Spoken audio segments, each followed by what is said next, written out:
Any instrument approach you fly will have some minimum equipment that's required in order to shoot it. With just this minimum equipment, you can navigate yourself onto the approach, perform it, and do the mist and hold if needed too.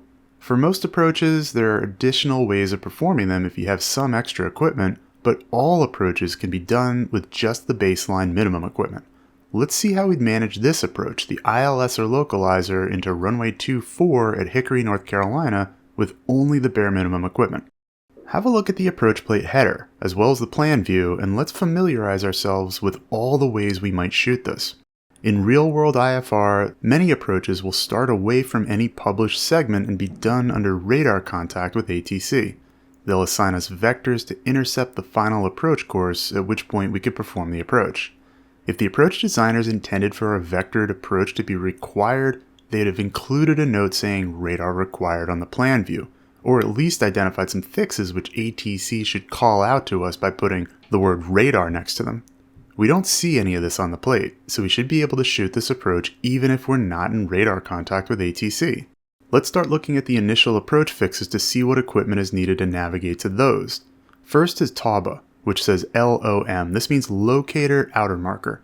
It's a ground transmitter designed to tell us when we're at the final approach fix for the ILS. But it's also an NDB station, identifier HK.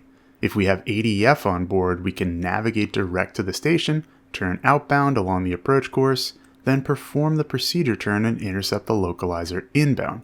But ADF isn't noted anywhere as being required to shoot this approach.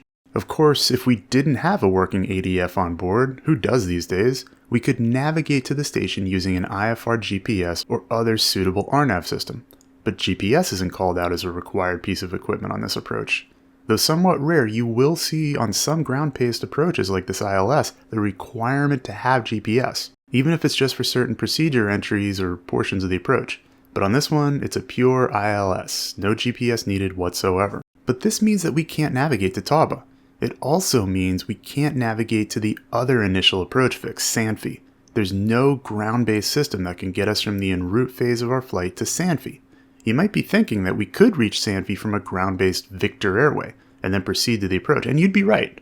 Here's the en route chart, and you can see that SANFI lies along Victor 20. But this is the only way we'd be able to use SANFI as the initial approach fix. If we were arriving on another airway like Victor 259 or on no published airway, we'd have no way of reaching SANFI. This is true for VACI down at the bottom left too. It starts a feeder route to TAWBA, the outer marker or NDB, but without GPS, we have no way of finding it unless we're on Victor 20. So with no note about this, we have to assume that we can't enter the approach from SANFI or VACI with just minimum equipment. That leaves us only one avenue. We can navigate to the Barrett's Mountain VOR from any direction at all. Once there, we join a feeder route of 219 degrees to TAWBA. We don't need ADF or GPS to identify when we've reached TAWBA because we know it's at the point on the feeder route when we intercept the localizer. This sets up a rather awkward entry. We need to perform an almost 180-degree left turn to fly outbound, then perform the procedure turn to get established inbound, while descending as appropriate to the glide slope intercept altitude. With only the minimum equipment, and assuming we're not joining the approach from Victor 20, this is the only way to shoot the ILS. Perhaps the procedure designers acknowledge this and have a NOTAM issued that says that radar is required for procedure entry, unless the aircraft is equipped with GPS. So, by requiring either radar or GPS, we now have reopened the ability to navigate to any of the initial approach fixes or transitions, giving us optionality even with minimum equipment. This little exercise is a great way to dissect an instrument approach and look at the different ways of performing it.